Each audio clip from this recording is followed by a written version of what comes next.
Thanks for joining, everyone. We'll get started very soon. I'm just going to give folks one more minute to hop on.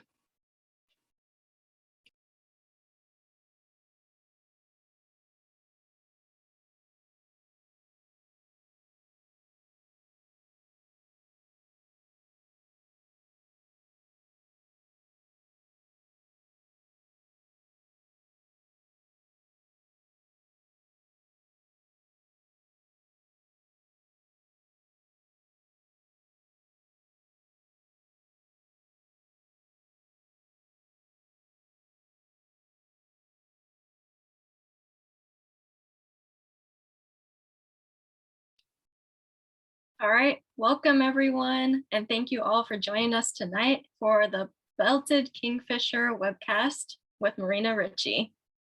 My name is Allie Fisher, and I'll be your MC for tonight. I'm the Wildlife and Equity, Diversity, and Inclusion Associate for Oregon Wild. I'm really honored to introduce our guest tonight, Marina Richie. She is an Oregon author and a board member for the Greater Hells Canyon Council.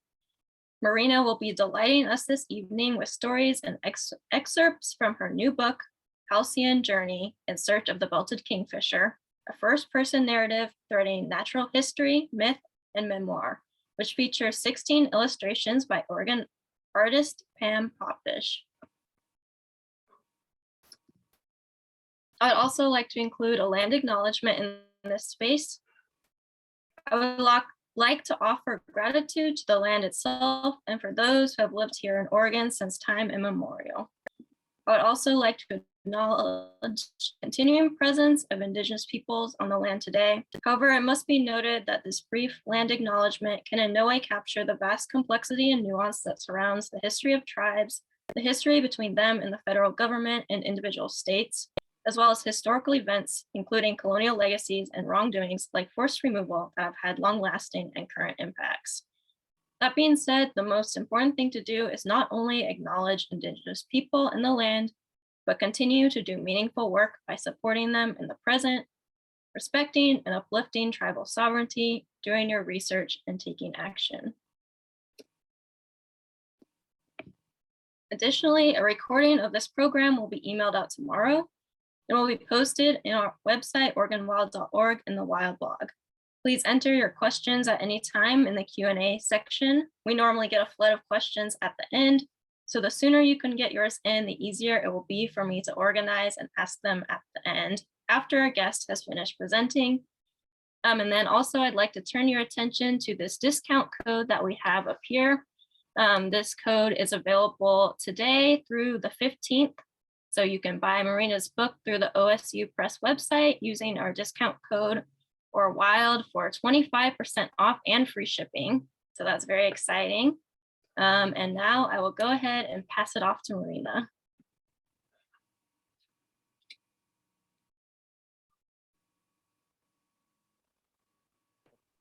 Thank you so much for that introduction, Allie. And I'm going to just launch right into my show. So I'm going to share the screen.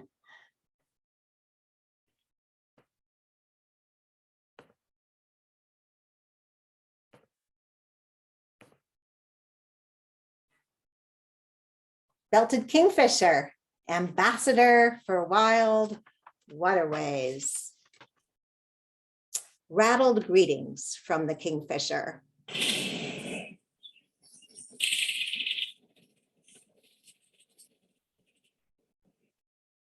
I begin with my humble gratitude for the Indigenous peoples who have known the Belted Kingfisher since time immemorial. Here in Bend, Oregon, I am presenting on the original homelands of the Wasco and Warm Springs people who are still here today and are thriving members of our communities. I acknowledge and thank the original stewards of this land. I'm delighted to speak for a Wild Wednesday webinar for Oregon Wild, amazing organization that I've long known and supported starting when I was in college in the late 70s at University of Oregon. And you are the first audience that I've addressed since my book, Halcyon Journey, In Search of the Belted Kingfisher became available for purchase just a few weeks ago. So this is very exciting for me, and I'm expressing gratitude to Oregon State University Press as well. This evening, I am making the case for the belted kingfisher as the best ambassador for protecting our remaining clean, fish-filled and vibrant waterways from Oregon all the way across North America, and for us to act on behalf of those waterways and those that are dewatered, polluted, disconnected, degraded, to renew and rewild them. This is more important than ever. We all know we live in a time of accelerating climate change. So as Robert Clavins will continue after my presentation, in Oregon, we have the exciting opportunity to act to pass the River Democracy Act. So what better time for me to talk about the Kingfisher, because doesn't everybody need a logo or a mascot or something for a campaign? Well, certainly Portland Audubon, by a big popular vote, they chose the belted kingfisher for their birdathon this spring, which was very successful. And this is a funny thing I've been following. The University of Illinois Urbana-Champaign is the student body they are all in for the belted kingfisher as their new mascot. The university rightly banned a terrible racist stereotype of a chief Illinois, but the powers that be have not yet adopted this bird, and the students are really coming up with clever ways to suggest just why the belted kingfisher ought to be the mascot. I think this would be a first anywhere. And I just had to share this kind of funny cartoon done by a student. So yes, there is a typo, but the kingfisher is embodying the colors of the school. They're very fast, zoom, and this is, what probably appeals to a lot of college students. They are violently slam their prey before swallowing it whole, and they vomit up the bones and scales of their victims. So, hey, what more could you want? Well, on a more serious note, I'm going to turn to something totally different. Here we are. I think kingfishers link us to the origins of our fresh water. So when you take a sip of water, we all need that to drink. This bird links us to where it all comes from, all the way beginning at the headwaters. And here is my dear friend Sandra Murphy tasting that sweet water up in the Eagle Cap Wilderness last summer. And then we were able to backpack and hike down from the Alpine Lakes into the North Fork and Naha River, where kingfishers are plentiful, into the even more plentiful kingfisher habitat of the Naha River. So I feel these kingfishers are connectors to beautiful places and origins in our high wild places. And they're also found on our coasts. Kingfishers are in estuaries like this one. This is the South Slough estuary near Charleston, where a favorite place of mine to see belted kingfishers, and also nearby on the coast of Coos Bay. And while I've spent time in that area, I learned from a linguist from the Coos tribe, Patricia Phillips, the name in the Hanas language is Shijipjus, and in Siuslaw and Lower Umpqua, it's Chiahi. That's what they call kingfisher, which I think sounds a lot like that rattling call. And over in Montana, where much of my book takes place, the heart of it anyway, the Salish name is Tishalis. So think of the kingfisher that way when you hear waters. This is my book, cover of it, Halcyon Journey in Search of the Belted Kingfisher. I was very pleased with this iconic view of a kingfisher by the photographer Brian Small. And as the first book to feature the belted kingfisher ever, I am clearly biased in my nomination. But that said, my deep dive into this bird just might convince you why the kingfisher should represent waterways, an entire wild and interconnected community of life. So as Ali said, my book threads natural history, myth, and memoir. It's a first-person narrative of curiosity and adventure that takes me from the stream's edge in Montana all the way on far-flung adventures to as far as South Africa even, and back again to the home creek. So in the second half, I'm going to be sharing more excerpts from the book that I think shows us another aspect of the kingfisher as ambassador that brings us into a relationship with plants and animals and rivers. And that's so important for us to care and to act and be protectors. The illustrations, Ram Papish is from Newport. He's an amazing artist. I was delighted that he put everything aside and drew these beautiful sketches throughout my book. Ram and I have known each other and worked together as he's an artist who's done all these interpretive signs on the Oregon coast. And I was the writer and worked with a wonderful team for the Oregon Islands National Wildlife Refuge. So you might have seen these here and there if you're going the Oregon coast. And I just say, because I'm so passionate about kingfishers, and I have been for a long time, even in 2016, 17, 18, when I did these signs, you'll find belted kingfishers. There's two signs that have them. But now let me get into some details about the bird, because I know not all of you are experts of belted kingfishers. And I think this also makes the case for an ambassador, because don't you think an ambassador should look rather dapper and hair fashion? That's important. Look at that crest. How many of us could mimic that really swept up look, or the two-part crest? So, and then boy, what plumage, look at that. Just beautiful upper band. And the female, she is the more colorful of the two. So they both have that upper blue band, bluish gray. And then she has this gorgeous orangey red. It kind of reminds me of the bark of an ancient ponderosa pine, cinnamony red. And this is a very strange thing in the bird world, because whenever there's a gender difference between birds, a plumage difference between the genders, then it's almost always the male that is more colorful. Think mallard ducks, right? But not so for the kingfisher. And this is something I explored a lot in my book. And there's something else about the kingfisher as an ambassador. The kingfisher is representing such a suite of life in these rich, lush places with water. And where I spent a lot of time in my book, and this is similar to so much of Oregon, and I was in the presence of the realm of the kingfishers with beavers, river otter, deer, even a weasel, and birds, so many birds, and this varied thrush in the middle. I write about in the book the way they have this chording single note and that just kind of carries you away in the dusk of an evening.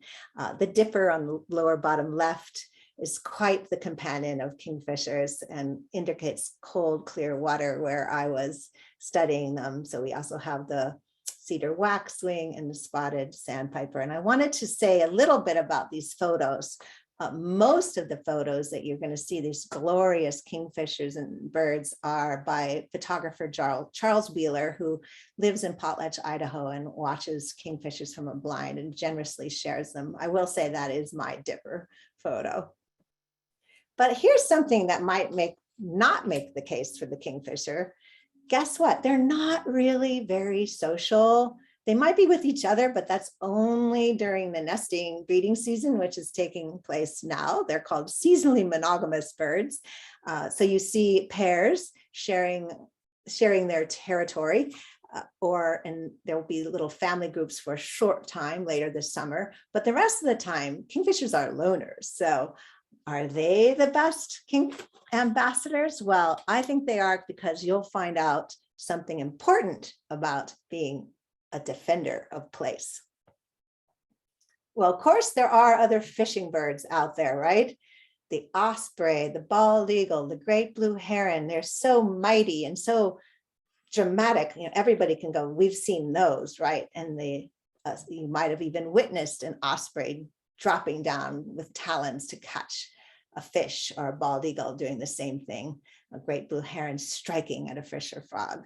But for our little kingfisher, might be diminutive, but boy, what a great angler. So compared to those birds you just saw, a kingfisher is only a little bit bigger than a robin, but has so much personality and chutzpah.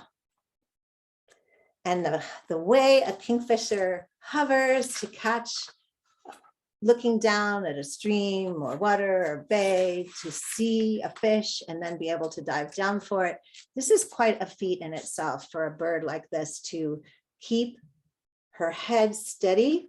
And as she is looking down, everything might be rocking and rolling in the wind, but her strong neck muscles just keep her head in perfect position, and her eyes are predatory, front-facing eyes are going to look straight down, and the vision is incredible. They're packed with cones for color vision.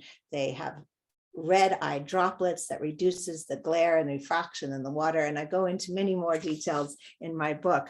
And then there's the dive. The dive itself is smooth, silent into the water, so that a little fish near the surface or a school of them just don't see her coming, right? But I suppose, like, if we were watching the Olympics and you're seeing those incredible divers, high divers, the ones that make not a splash, like that's a 10, I would say a kingfisher is pretty much a 10 all the time. So in fact, this wedge-shaped head, that's such a perfect shape for that, for the silent entry, inspired an engineer in Japan to solve a problem for the Shinkansen train in Japan. Because now that kingfisher head is pretty much the design of the train, the front of the train. Why? Because originally the train that reaches speeds of 200 miles per hour back in the 1990s would enter a tunnel, and a pressure wave at the bullet-shaped front of the train caused a sonic boom upon exit, because it's going from one medium to another. But today the train enters the tunnel and the air just flows right around that perfect beak shape, and all is quiet. This is an interesting field called biomimicry, nature-inspired innovations, and the kingfisher is one of them. Of course, there's more to fishing. You got to get back up from the water. That itself, the way a kingfisher can hit his or her wings hard on this soft water surface and power back up to a branch and hanging on to this fish. Then, of course, you may have already seen this. If some of you know kingfishers, they tend to like thwack the fish pretty hard on a branch and stun the fish and break some of the bones, so that when the swallowing takes place, it's a much easier meal to come by. So, and in a pinch, a kingfisher will take something other than a fish. I think this does not look like an easy meal to swallow myself. There's something that some might argue will be the thing that sets the kingfisher apart from all other fishing birds and many other birds. The belted kingfisher does not nest in a stick nest.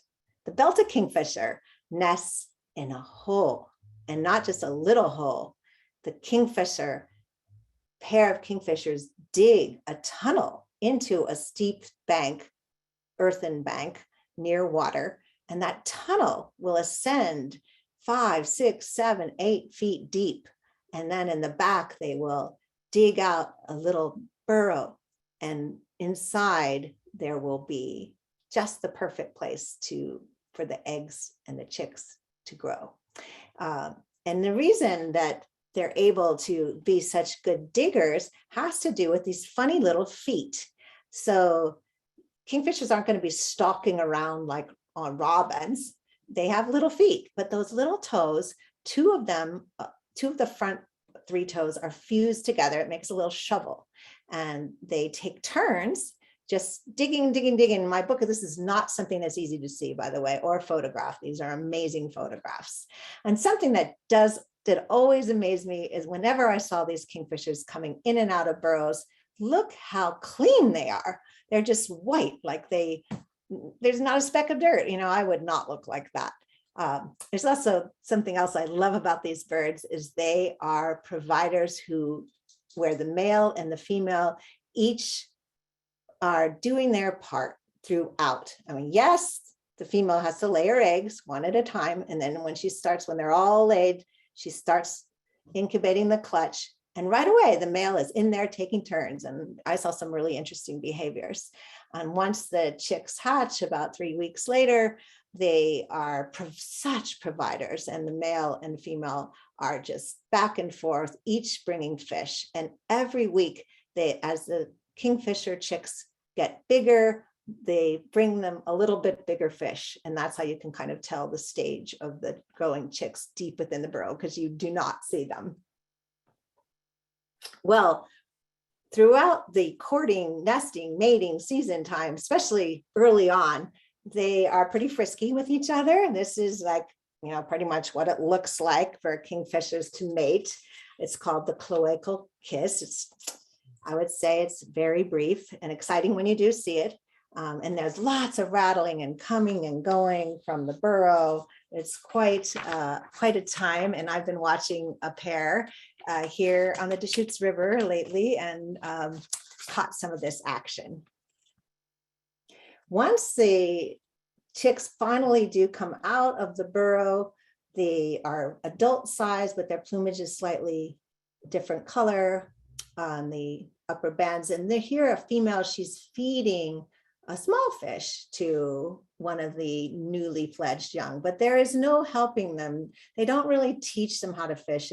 I saw some incredible scenes of all these young kingfishers belly flopping, bad landings in a little pond, trying to catch pine cones. It's not easy for them to learn it, but they eventually do. But it's a big wide world out there, and there are natural predators, not too many, but this is a immature goshawk, and goshawks and Cooper's hawks and sharp-shinned hawks are all bird predators. So they live in these riverine environments, forests. So this little bird is putting his beak up into the sky because he's looking around to make sure it's safe. And there's so much we don't know about belted kingfishers in terms of survival, but it's clear that it's a difficult first year to be a young kingfisher, learning to fish and elude predators. And then of course, all the dangers that humans will bring with them into life. As we know, we don't make things safer for wildlife a lot of times. Well, so where are we so far? Well, kingfishers, thrilling, chattering, awakening call. That's a good ambassador. They're linking the headwaters all the way to confluences. You find them in the ocean. Female's brighter than the male. Maybe she holds the power. And extraordinary angler that hover the plunge head first. Bird that knows the sky and the deep underground, provides for young, egalitarian, yet is known for vanishing around the next bend, elusive, skittish, territorial, but good at guarding and defending the homes they love. And there's something else before I get into more about my book itself. This is pretty amazing, is look at the range. This is from the All About Birds site. You can look at that. It's a great website for birds. And you can see that the kingfisher is all across North America. The orange means this is in the higher North Country where waters freeze over. The kingfishers will fly south because they're kind of forced to. The purple area is really where kingfishers are year round. They are year round here in Oregon, but sometimes the females, if any of them are likely to leave, it's the females, and they will leave and fly south, parts unknown, and come back. And the male wants to be around when it's springtime to guard a earthen nest bank, because those are not easy to find. And once a male has one, he does not want anyone else to have it. He wants to be right there. So kingfishers, great ambassadors, they're everywhere on water. And get this, sometimes I get a question like, well, tell me about the other kinds of kingfishers here. And I'm like, well, guess what? It's just the belted kingfisher in North America, except all across the world, there's 120 species, the latest tally. And they just range from the tiny African dwarf kingfisher that's the size of a hummingbird all the way to the kookaburra, which weighs a pound, like a big woodpecker-sized bird, in Australia. And they can be just radiant colors and live in so many places except Antarctica. But there's one thing about them. They have these little bit of oversized heads. You can see that in them. And they have the dagger bills, whether they are catching lizards in a forest or fish. And then they have these little tiny feet, and they're all burrow nesters. Some will nest even in Africa in termitariums, which are big termite mounds, and those will strike them and get a hole in there. Sadly, more than half the species in the world are at risk, from critically endangered to vulnerable from all kinds of problems, just habitat destruction and feather trades and more, climate change. And here in North America, our kingfisher so far is doing fine.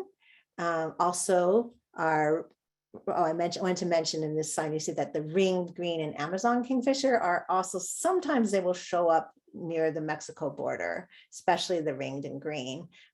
And those birds are really special to see. The ringed is the closest relative to the belted kingfisher, and I have a whole chapter about being on the Rio Grande. So, but how is the belted kingfisher doing? We say fine, but really we know there are fewer kingfishers than there were.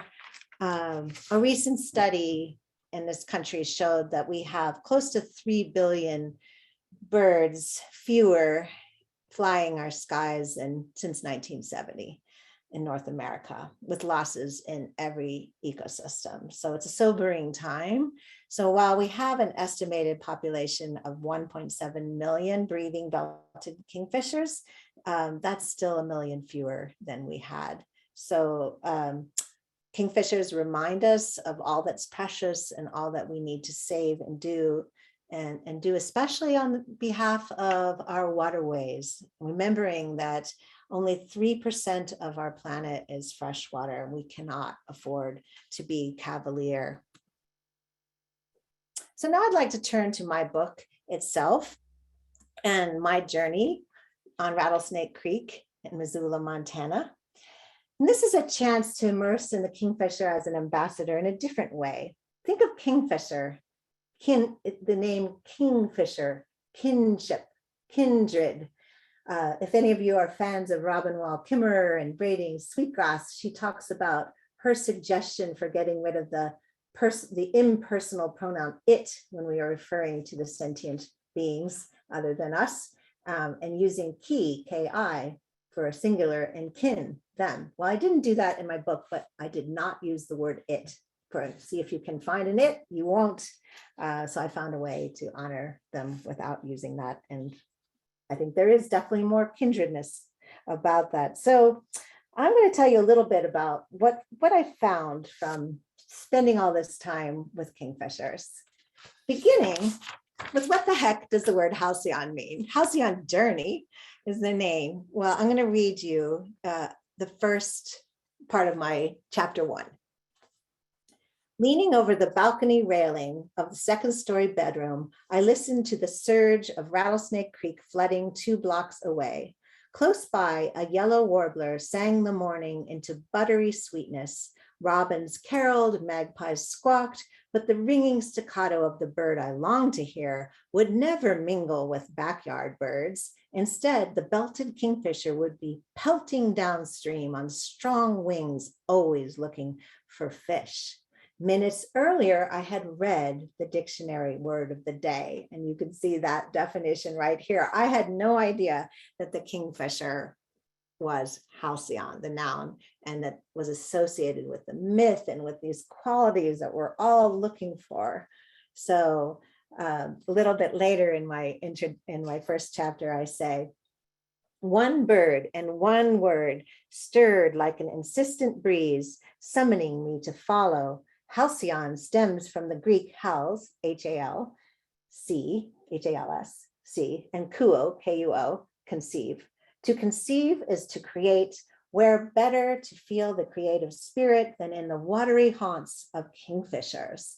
Tracing the halcyon definition to an ancient Greek myth I read of 2 lovers, Halcyon and Ceyx, transformed by the gods Zeus and Hera into kingfishers, destined to nest annually over the winter solstice. Then Aeolus, god of the winds and father of Halcyon, would calm the rough waves for 14 days, 7 on either side of the solstice. Sailors call this interlude the Halcyon days, bracketed by storms.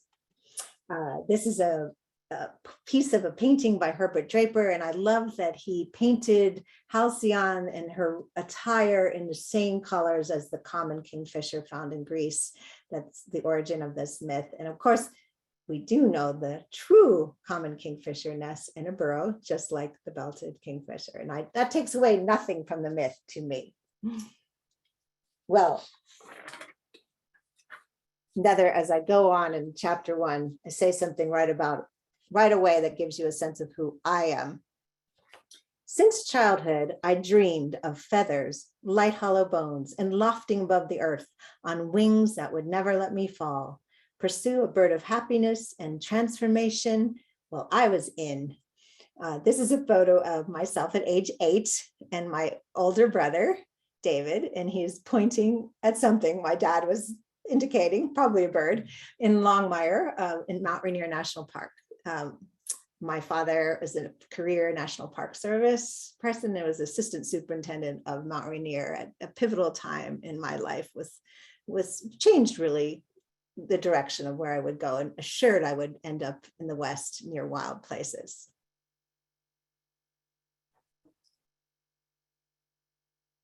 Well, the bird of myth, the common kingfisher, may live far away in Europe and Asia, yet right here, North America's belted kingfisher bears the colors of water and the royalty of a frisky crest that riffs in the winds.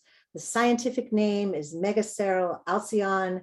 The genus means big blue, and the species name, Halcyon, is the Greek spelling for halcyon. I chose the belted kingfisher on a spring morning of revelation. I made my promise to shadow this J-sized bird that knows the headfirst dive into fish-filled waters, the brush of sky on crest feathers, and the shelter of an earthen nest burrow. At once powerful and agile, the kingfisher flies high above the trees or low to the currents. By attending to this bird, would I find the halcyon rhythm of my home watershed? Well, this is the home watershed at the time when I lived in Missoula, Montana. And mapped by Ram, another illustration. And the beginning of the introduction to my book, I decided to read here. Some journeys are meant to be hard. Belted kingfishers are loners, territorial, and wary. They are fiendish to study, yet a difficult quest promises both allure and reward. The heartbeat of this story pulses along Rattlesnake Creek in Missoula, Montana, where a pair of kingfishers still court, nest, and tend their young to the music of rollicking currents. Over the course of 7 years, from spring 2008 through the summer of 2015, I followed with curiosity as the birds continued to baffle, elude, and enlighten. Another part.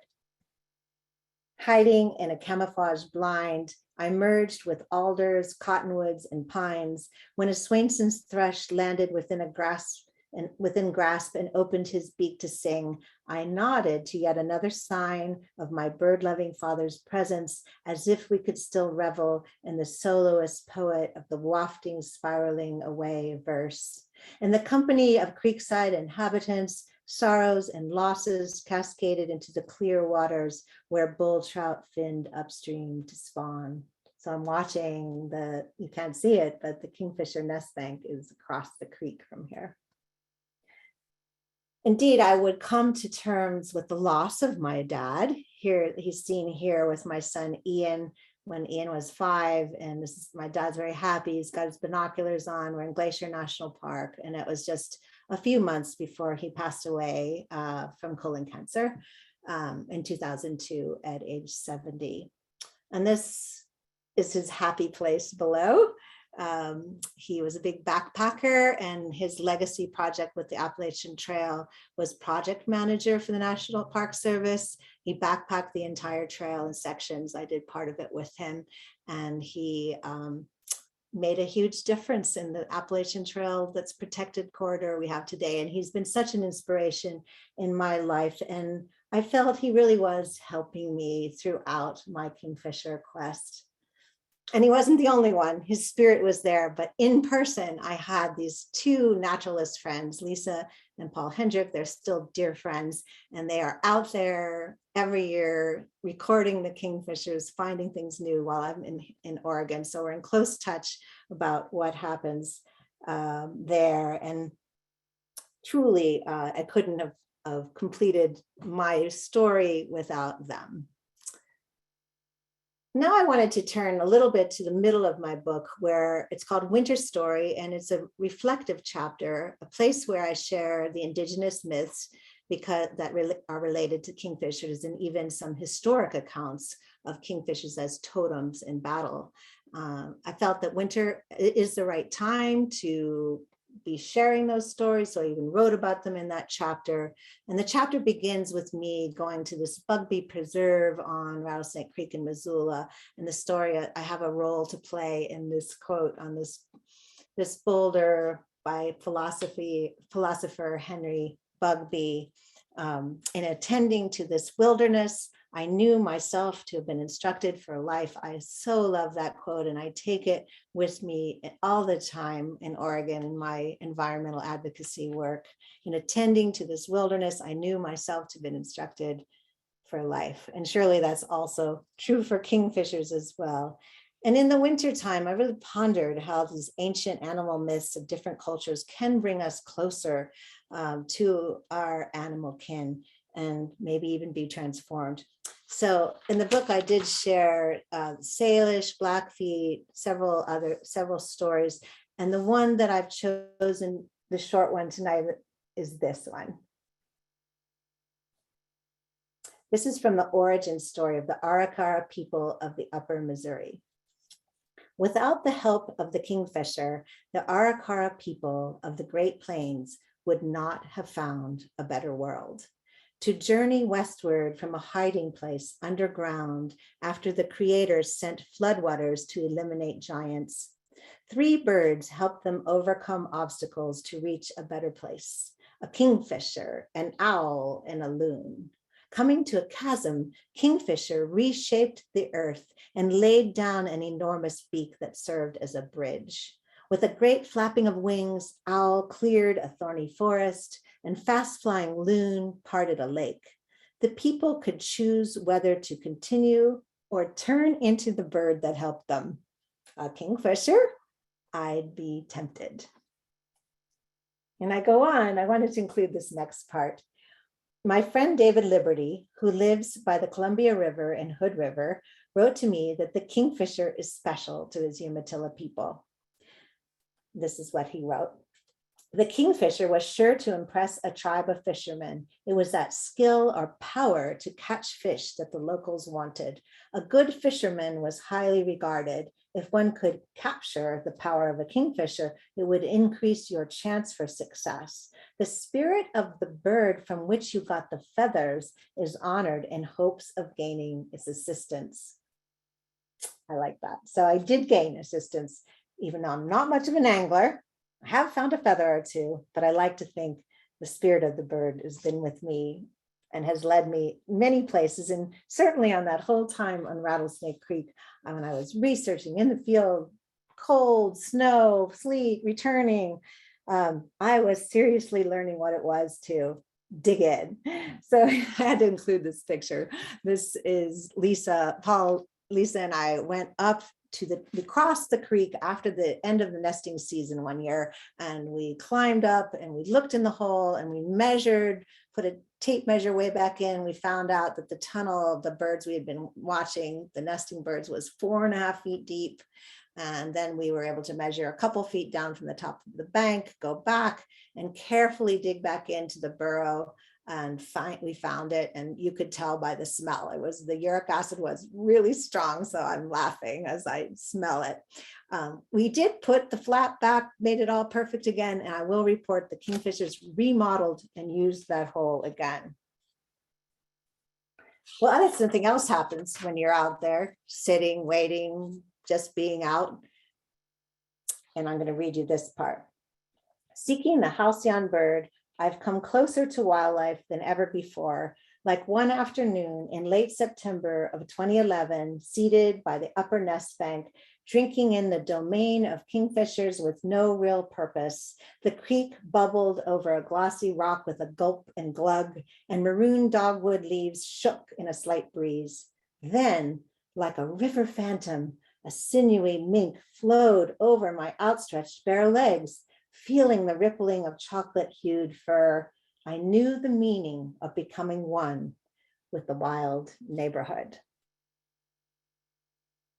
there too, in the presence and absence of kingfishers and all their kin, I was tapping into my dad's belief in me. I was able to cross the kingfisher beak to new places. I had to navigate a divorce in those years, becoming a strong single mom for my son during his high school years.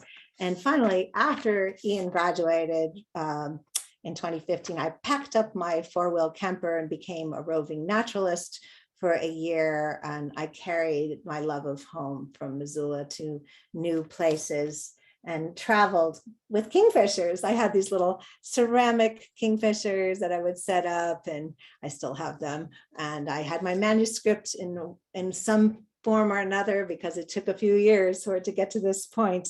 And it was a wonderful time. And I felt when I was traveling, I remembered something that I learned from the Salish elder, Louis Adams, who I was so grateful to, learning quite a lot from him about the Salish homeland and relationships with animals. And when he told me about his father and grandparents and their way of life, he said, no one was in a rush then because everywhere was home. And I brought that with me, and I think it's of something also I try to live by in how we treat places. So, and I believe that I'm living in a place with more humility, I think, in respect and wonder, the more I know and don't know about kingfishers. And this is from the book. At last, too, I understood my father's infamous slideshows, a wellspring of family hilarity whenever we showed them. In most slides, my mother's brothers and I face away from the camera, tiny in comparison to the majesty of a mountain, waterfall, forest, or grassland. We were never the centerpiece, at least when it came to the landscape, but we were always well loved. And so I eventually came back to Oregon, settled in 2016, and so happy to be here. This is the Metolius River, where I watched kingfishers too. I write from here now, and I'm going to wind this up by saying, returning to the kingfisher as the ambassador for wild riverways. And I hope I've given you a sense of why that this bird is an extraordinary angler, a powerful messenger, a helper in myths, and a way to connect to our animal selves, a bird that takes us into nature, deeper into reflection, so we can come to know ourselves and to gain that inner strength to protect the places we love. So now, one last thing, this is for you. Ready? Take a moment. Think of a stretch of water that calls to you. Could be a trickling spring, waterfall, lake, pond, river, coastline. Maybe close your eyes, imagine the scents, sounds, toes dipping in water. Maybe you're paddling, rowing, drifting, fishing, daydreaming. How does that make you feel? What makes a place a home? Now let's add in the call of the kingfisher.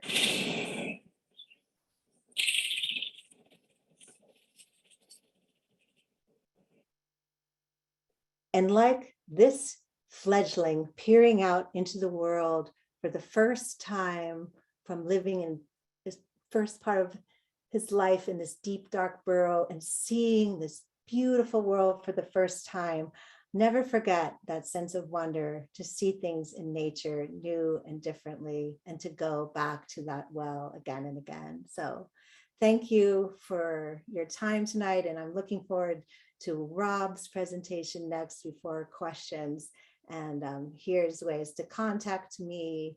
And I'm sure that Ali might be able to share some of that later. I'm always happy to hear from you. And there's that promo code again. So thank you. I'm going to stop sharing my screen.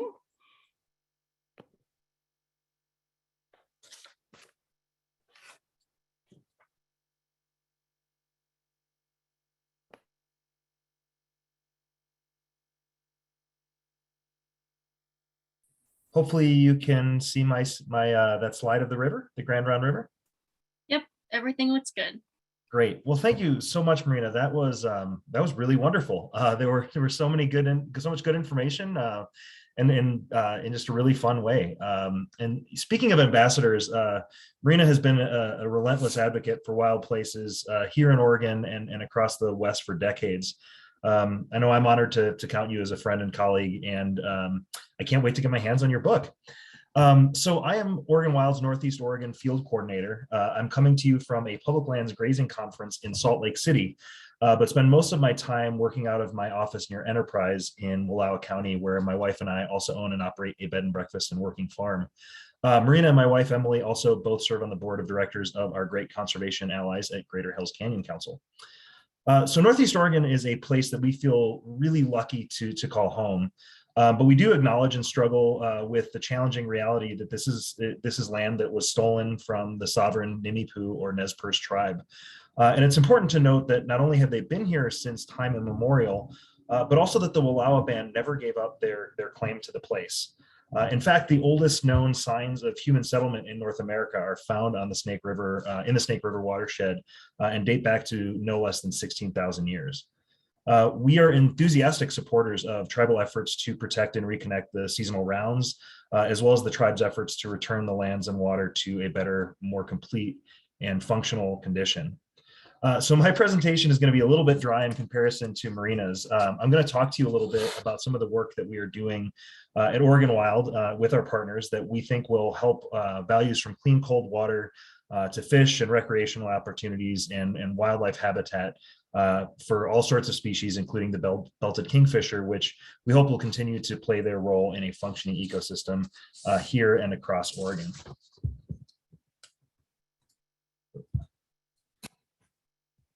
So if you've been paying attention to our work over the last few years, you've no doubt heard of the River Democracy Act. It's something that we've prioritized along with our allies like Greater Hills Canyon Council. So I just want to give you a quick update on that. If you saw our presentation on freshwater mussels a few weeks ago, this will be a refresher. For the uninitiated, the River Democracy Act is a bill that Senator Wyden put forward to protect over 4,500 miles of Oregon's wildways as wild and scenic. A few years ago, the senator put out a call for citizens, tribes, organizations to recommend rivers, streams, creeks, tributaries, wetlands that deserve protections. He had a series of town halls and other public events and announcements. And after that, the senator got over 15,000 recommendations, nominations, and analyzed them. And then in February of last year, the senator put forward a bill that would protect about 4% of the state's waterways, bringing the state's total to a still pretty modest 6%. Since that time, he has solicited input from across the state, especially here in rural Oregon, where he's had town halls and meetings and all sorts of good stuff. Sadly, but not surprisingly, there has been some ideological opposition, primarily based on misinformation, willful misunderstanding, and basically what seems to just be reflexive opposition to any environmental protections. For better and worse, wild and scenic river protections, they fall far short of wilderness. Unless you want to build another Bonneville Dam, they don't affect your private property rights. It doesn't it doesn't prohibit logging, grazing, irrigation, firefighting, recreation, or any number of other activities. What a wild and scenic river designation does do is identify the outstandingly remarkable values of waterways, which could be anything from fish habitat, clean water, wildlife, cultural sites, rare plants or scenery, and ensure that the relevant agency creates a plan to protect and enhance those values within a half a mile of that particular waterway. And amidst the worsening climate crisis, increasing development, and what I think is far too often overlooked, a biodiversity crisis, we need to do an awful lot more, but this is a really great place to start. And that's why I think this bill has gotten overwhelming support from thousands of citizens, hundreds of businesses, as well as organizations, landowners, and tribes.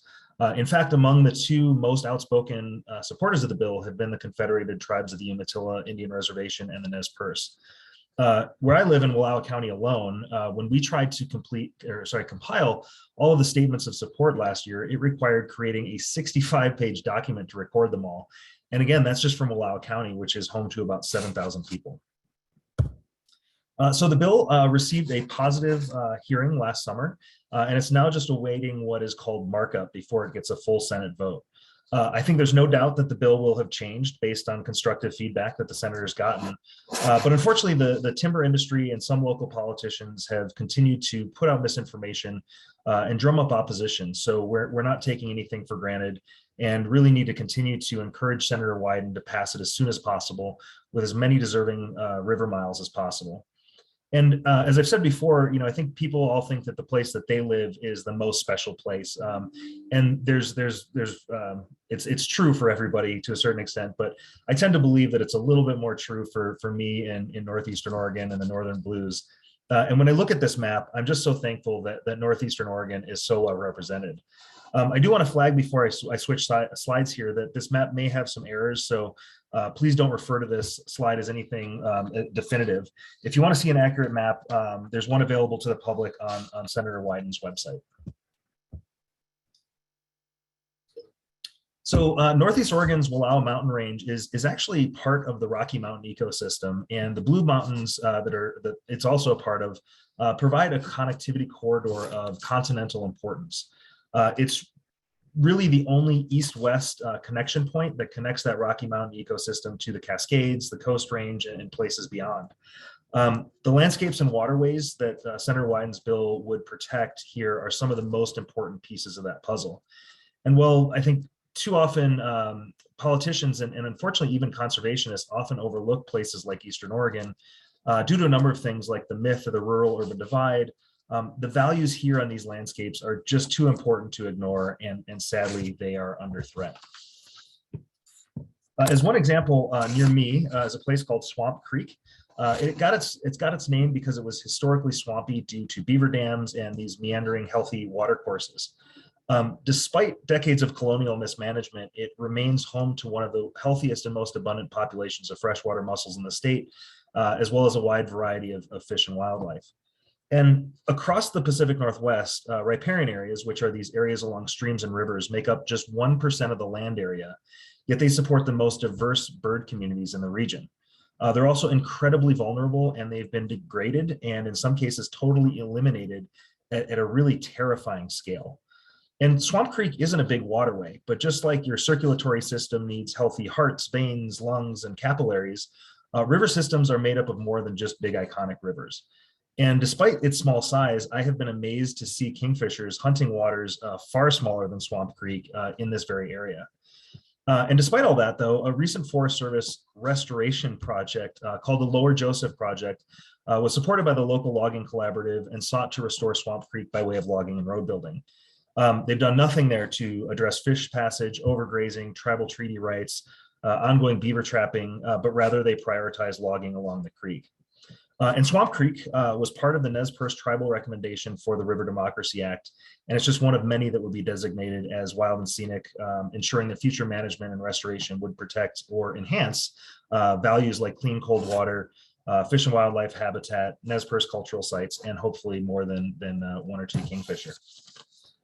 So you might be asking, what can I do? I hope you're asking that anyway. I'll answer it. I would just encourage you to follow these efforts and our alerts. And please remind Senator Wyden that we've got his back. Attend his town halls when they come to your county and speak up. Tweet at him, write letters to the editor. And if you want to do something that's really quick and simple, and you can do it right now, after this presentation, and then after you buy Marina's book, go to this website and become a co-sponsor of the bill. With that, I want to be sure we leave enough time for questions and answers. And again, just want to thank you, Marina, for your decades of work and also the hour that you've given us here tonight. So with that, I will stop sharing my screen and let you guys ask some questions. Awesome. Thank you, Rob.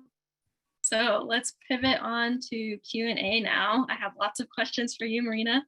You mentioned something about this when you were measuring the nesting hole, but this question is, do they use the same nesting holes or do they dig new ones each year? And then how many broods per year? Oh, good questions. They do both. They will either dig a new hole or remodel an old one.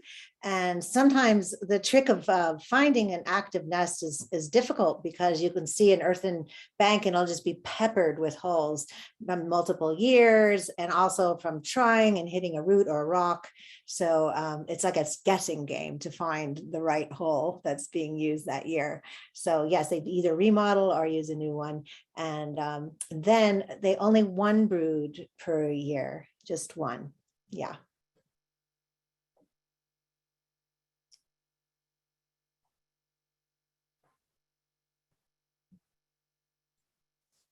Oh, is Allie also frozen for you? Oh, yeah, I can't hear. I'm waiting for the next question. You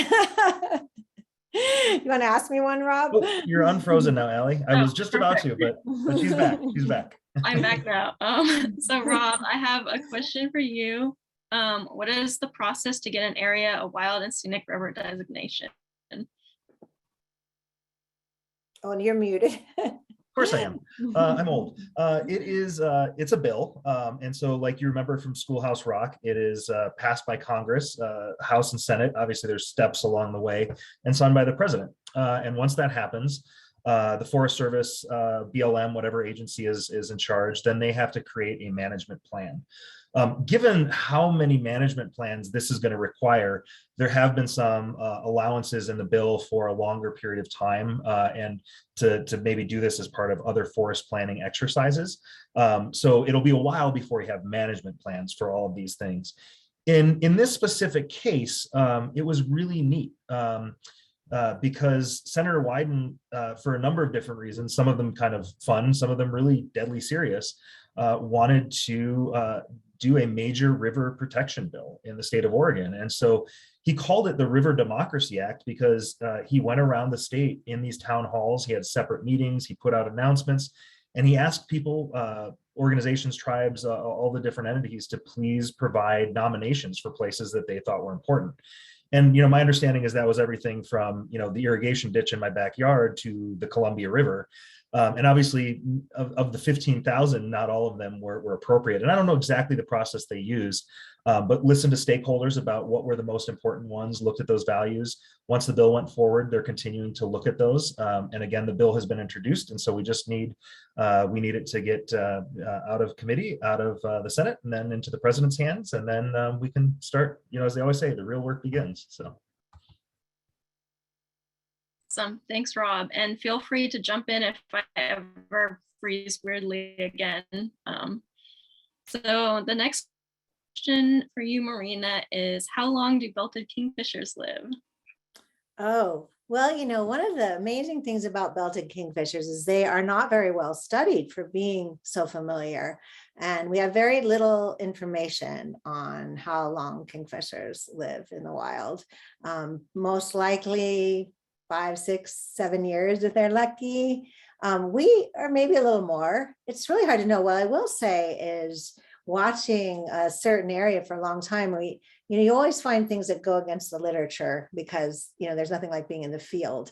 And one thing I heard there's like, well, they're seasonally monogamous. They just don't use the same mates year. And then I want to say that we were pretty darn sure without banding the birds that we were watching at least the same pair 2 and if not 3 years in a row, because they just were so familiar with the bank and with each other and their activities. And we just, we knew the birds. So I guess, but we don't, but the dangers for kingfishers are out there. I didn't talk about that as much as I should have, but, I sadly, colliding into windows, there's more and more people building homes along rivers, and they put these big, huge glass windows in them, and they're at corners, and birds just think they're going through to the other side. And I have to say, I know somebody in Troy and Grand Ronde River who said something terrible just hit my window. She called me up and she's, described, I said, oh my God, it was 2 kingfishers, boom, boom, dead against them because they were chasing each other.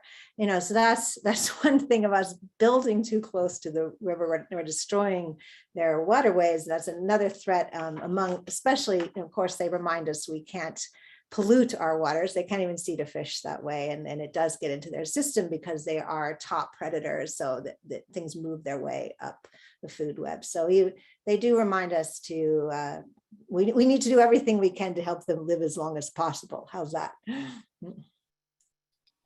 Great answer. All right, moving on. This person is a lifelong stream trout worshiper and has enjoyed dippers and kingfishers for 4 decades.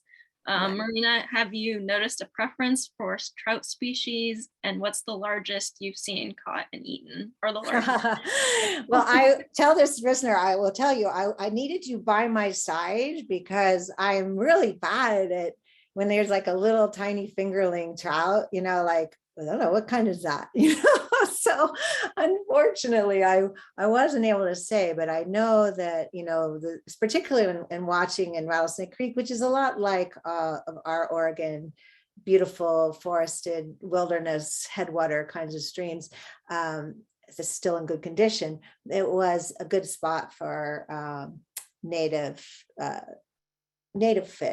fisheries. But what does amaze me is that they don't really care what kind of fish they're getting. They're just looking for the right size, and especially feeding their young. But the biggest one I saw was probably like a lunker of about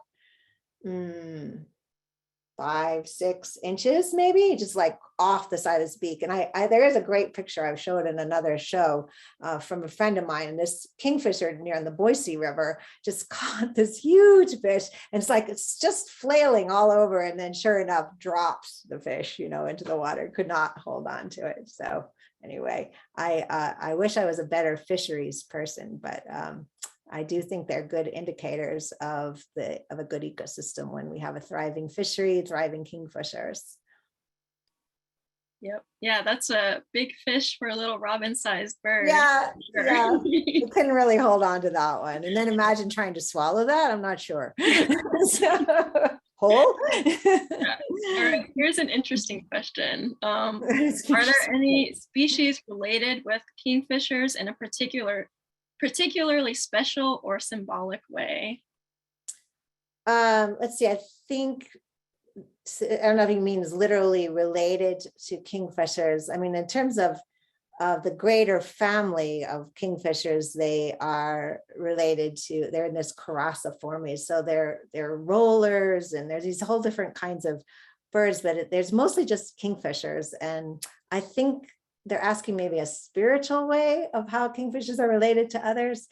I don't know. I suppose that's a personal question, you know, like when you're out with kingfishers and you see them in connection with other birds. Now, I will say for me, the dippers, I often appreciate those two birds in tandem with each other, and see them a lot together, and honor both of them. But I think there's I don't know, I'm gonna have to think about that one some more. I don't think that's a literal question, because yeah, we just have, it's this, yeah. All right. And then how far apart do kingfishers nest? Well, they're finding a good stream bank or river bank or coastal, even they nest on coastal earthen banks by the beach sometimes in Oregon. That's the thing, you know, is finding one, but then they would never share the same one, never, ever. There will be bank swallows that will share. There's rough-winged swallows that do not dig their own nest, but they will just harass the heck out of kingfishers and will use their burrows, even try to use them while the kingfishers are nesting in them. But I would say that if there's nest banks are fairly plentiful, then it's more decided by fish, you know, so they want to guard their fish area. So, you know, typically a mile apart, 2 miles apart. But like and when I was watching on Rattlesnake Creek, that was the only stream. I found one stream bank in 15 miles. It just happened to be not the easiest place to find one, but I was determined, you know. So, and sometimes they will use, if they're short on nesting banks, they can use root wads. So that's another good reason to have big ancient trees, because when they fall over, they have these incredible root wads, which become habitat for lots of things, including if there's enough soil. I've seen, you know, kingfishers will actually dig their burrow into the roots of an ancient tree. Wow, that's amazing. Yeah. All right. The kingfisher seems to have a short tail relative to wingspan. Is this correct? And then do you know perhaps how one affects the other? Yeah, that's very true. The belted kingfisher has a short, stubby little tail. Now, when you saw the kingfishers of the world, some of them have longer tails. So you can't necessarily say it's a kingfisher thing, but it's very true for the belted kingfisher. And I would say it's good for getting in and out of the burrow easier. They are incredibly good flyers. So I don't think it hurts them to have a shorter tail, because you have seen certainly like if you watch like a Cooper's or hawk or something, they use their tail really as a rudder to go through the forest. And yet I have seen kingfishers slalom through trees at high rates of speeds. They're incredibly accurate and they're amazing flyers. And I actually interviewed in my book a flight specialist of birds. And he's like, the thing about kingfishers is they're not particularly, there's nothing about their wing shape in particular, that is unusual, but yet the way they fly is amazing. So he was a big kingfisher fan just because of what they can achieve. Like he taught me all these things about chattering flight, how they will, a lot of birds will, if you notice, they'll do like a flap glide, and it kind of extends their flight. Well, the kingfisher will do flap glide, and it gives them a little more sort of motion for the fuel. They're good at saving fuel. They're energy efficient. Okay, that's too long an answer. I'll let go. No, that was fascinating. Thank you. I just have a few more questions for you. So I, for one, can't wait to read your book, but do you have anything else in the works currently, book-wise? And if so, what is it about? Oh, well, thanks for asking that. And this leads a little bit to what Rob said about my passion for wildlands. And by the way, Rob, I'm a big fan of Rob Clavins and all the incredible environmental work you do. So, and he knows that I love big trees and intact forests. And I know there's quite a few books out there, and I write a lot about, I have a blog that's twice a month on my website, Marina Richie, and you'll see quite a few things on trees. And so I very much want to be helpful in my next book to saving our forests. And I'm really interested in these ideas of establishing strategic preserves for climate change. And yet I want to bring in my passion for birds and link the two together. So I'm actually going out on June 6th to the Andrews Forest, and I'm going to meet bird researchers, and I'm climbing up one of those, almost 200-foot tall trees with them. And we're going to be looking at birds at every level. And I'm going to get some inspiration for there. So I'm working on it, and I'm excited to do something that's not going to take me a decade to write. And will be very useful for conservation. Wow, that's awesome. Sounds like so much fun, and I can't wait to read. So we do have a question just about how to get the book and the promo code. So I'll go through that really quickly. So on our website, on the sign up page, if you just read that text, there's the OSU Press website link there. And then also you'll find the code OR Wild. And if you type that in, you'll get 25% off and free shipping. So that's one way to access it. And then I'll also include those details in the email that I send out to everyone when the recording is on our website tomorrow. So those are two options for you. And then let's see, want to ask one more question. What are some tangible actions individuals can take to help rivers, waters, and riparian areas near their homes? Thank you for asking that. Of course, we all have to take action for the River Democracy Act, but I also think there's things that we can do daily, no matter where we live. If you are living near waterways, they can range from, I know friends, for instance, who walk the same trail along a waterway, and they pull invasive weeds, every day, and they're making progress, and they return again, and then the native species come back, and native plants are so important to the whole web of life. You can remove fences where we don't need them, barbed wire that's preventing passage and trapping animals. You can and I think something that's, as an activist, is very important, is to pay attention what's happening, and don't take for granted that some little park you like on the river is going to be fine. And I have an example of that right now, where Sawyer Park in Bend is on the Deschutes River, is the birding hotspot around. It's the best birding spot.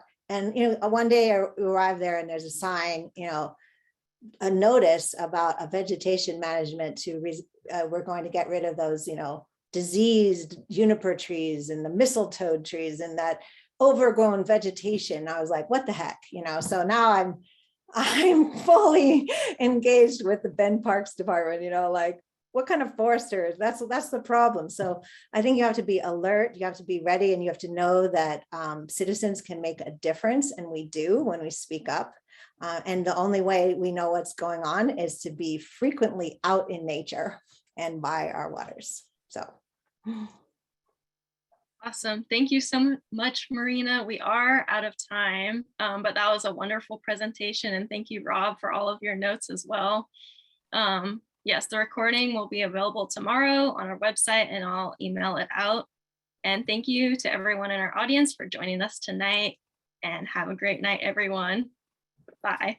Thank you. Bye.